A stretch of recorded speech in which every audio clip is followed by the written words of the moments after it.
Kaya, mga kababayan, yun lang ang masasabi ko. Abangan ninyo mga kababayan kung totoo man natatakbo si F. Elisa, tagilid si Sara. Bakit?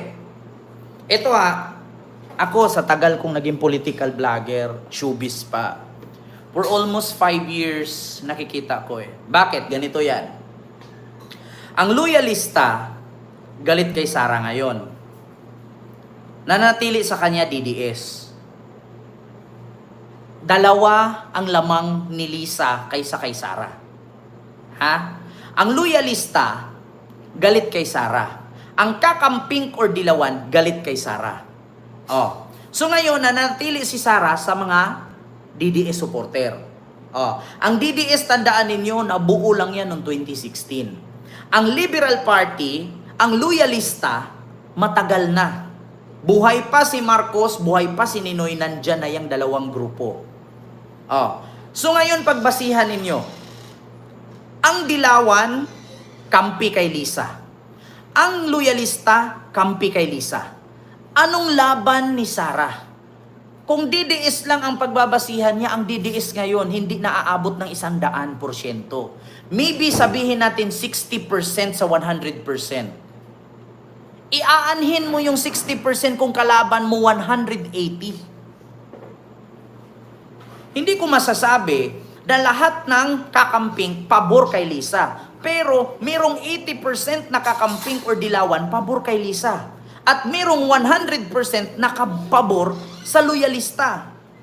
So ngayon, paano makikipaglaban si Sara sa 100% na DDS? 60% na lang natira niyan. Yung 40%, burido na ang utak. Bakit? Dati, galing na galing ako kay Duterte. Nung nalaman ko, ganyan pala siya.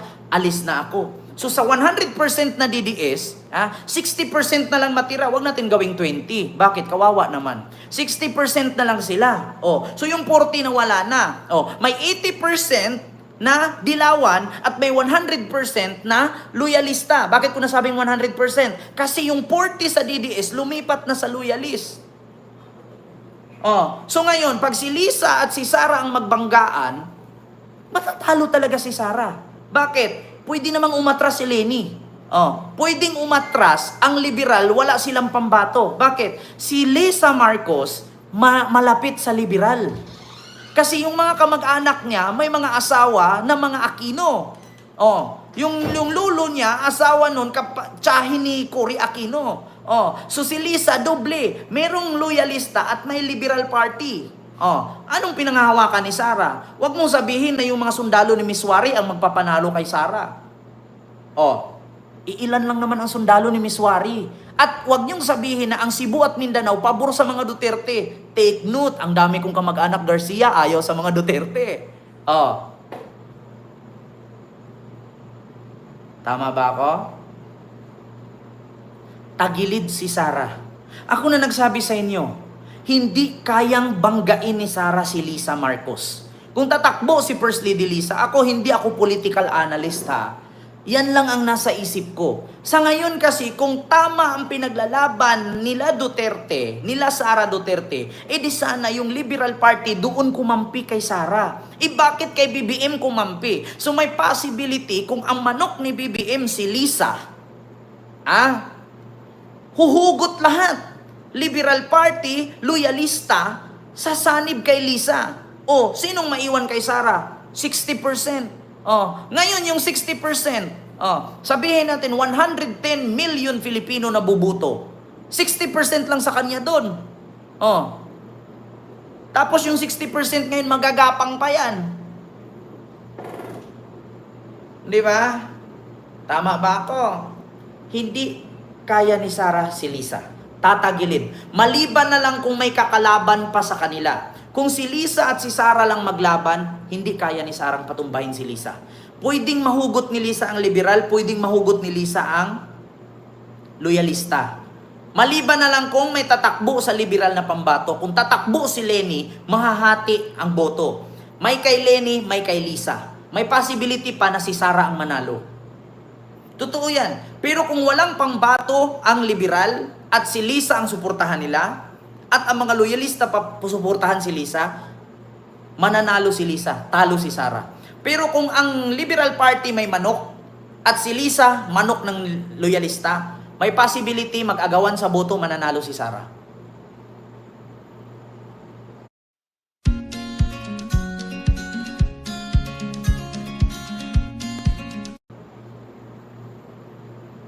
Kasi kung ang kakalaban lang kay Lisa, kay Sara, yung mga dati, si Villanueva, sino pa? Yung mga tumatakbong presidente noon, Villar, di yan. Yeah. Kung si Lisa, 80% Pinklawan, 100% loyalist, and 40% dating ex-DDS, sobra-sobra manalo si Lisa. Totoo yan. 60% lang natitira kay Sara. Huwag yung sabihin ngayon na 30% na lang natira kay Sara. Meron pang 60% na mga bobo tanga-tanga na DDS.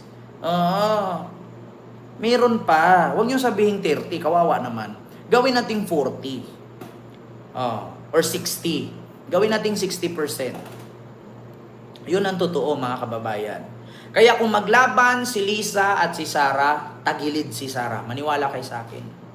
Ilalo ngayon nasa power pa ang Marcos. Anong kalaban-laban ni Sara? Ngayon pa nga lang na nasa power si BBM, sirang-sira na nga si Sara sa ginawa niya. Bakit? Kada patutsada ni Digong, kada bira ni Sara, hindi sumasagot ang mga Marcos. Pero dinaan nila sa trabaho. Habang bumibira si Duterte, habang bumibira si Sara, ang ginawa ng mga Marcos, nilalabas ang baho nila ng mga Duterte. Hindi sumagot si BBM, hindi sumagot si Lisa. Habang bumibira si Sara, putang ina mo, Lisa Marcos, Bongbong Marcos, Martin Romualdez. Sumagot ba sila? Hindi. Ang sabi ni BBM, magmura ka lang. Panuorin mo kung anong susunod na mangyari. Di nasira siya sa ginawa niya. Ang mga Marcos hindi nagsasalita. Pero binalik nila sa mga Duterte yung baho nila. Boomerang ang tawag doon. Di ha? Sila nasaktan. Sila ang bumira, sila ang nawalan. Kasi noon pa yan sinabi ni Digong, Inday, mag-resign ka na lang, kay wala kang alam. Magtindahan ka na lang. Ang ginawa ni Sara, putang ina mo, Lisa Marcos, Bongbong Marcos, Martin Romualdez, naalala mo pa ba, binigyan mo ako ng envelope na may lamang DepEd. Doon siya nasira. May nakausap akong killer na kapag ako pinatay, patayin mo si Bongbong, si Lisa, si Romualdez. Edi ngayon si BBM, siyempre presidente ka, hindi ka pwedeng magmura. Role model ka ng Pilipinas, ama ka ng bansa. So ang sabi ni BBM, mga kababayan, kung ganun-ganun lang din naman kadali ang pagbantaan ang buhay ng presidente, paano pa ang ordinaryong Pilipino? Hindi ko papalagan ko yan. Diba? Sabi ni BBM yan. Kung ganun lang din naman kadali magbanta sa buhay ng presidente, paano pa ang buhay ng pangkaraniwang Pilipino? Hindi ko papalagan ko yan. Yan ang sabi ni BBM. Siyempre, hindi pwedeng idaan ni BBM sa pagmumura. Idaan mo sa tama. Sa tingin mo, habang nagmura si Sara at may nakausap siyang killer, sa tingin mo, tumataas ang ratings noon? Hindi. Mas pinaliwalaan pa si BBM. Bakit? Ni minsan wala kayong narinig na may lumabas sa bunganga ng mga Marcos na pinagbumura nila ang Duterte. Sa buhay nila, sa bahay nila, may possibility na pagmumurahin mo si Sara, kahit nga magawa ka ng manikin ni Sara din at suntok-suntukin yan eh. Pero sa media, hindi nyo nakikita. Di ngayon yung simpatya ng tao, instead dun kay Sara, nandun kay BBM. Bakit? Bubo eh. Alam mo yung panalong-panalo ka na kasi pinagbantaan ka, pero binalik mo eh. Parang nawala yung trolls. Nagising na, bukas yan, Jackie Bintura, bukas magpapalit na ng pangalan yung mga trolls na yan. Sabi ko nga sa inyo, yung 100 nanonood sa aking DDS, 7 na lang matira dyan pagkatapos ng aking live. Biruin nyo, nag-umpisa tayo dito, 56,000 pa lang ako, ngayon 170 na. Tapos na karira ng mga Duterte sa Davao, Nograles na mga taga Davao, Sirken, sabi ni Daniel Barbero. Kaya yun lang ha, mga kababayan, yung aking reaction video at yung reaction video. So maraming salamat sa inyong lahat at isang oras na po tayo, matulog na po tayo, no? Oy, Sinayda Ates, hindi naman natutulog yun ma'am si Sinayda Ates. Bakit? Kapag senior citizen, kunting kaguskus yan, magigising yan.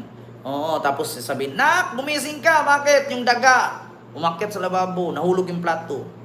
Naglaslas na nga ng liig, anong nangyari? Wala. Nagpilay na ng kamay, wala pa rin nangyari. Kasi naghanap ng simpatya. Ang problema lang, hindi kasi lumalaban ang mga Marcos. Noon pa man, ilang beses na tinira ang mga Marcos, wala kayong narinig sa kanila. Yeah. Sir Rolando, may love shoutout. Tagayun TV. Susunod kasi si Sara sa mga vlogger niya. Sinabi magmura siya, di nagmura na. Kailan ba kayo nakakita ng DDS vlogger na hindi palpak? Puro vlog. Tignan mo mga DDS vlogger ngayon, pinagtatawag sa kongreso kay puro fake news.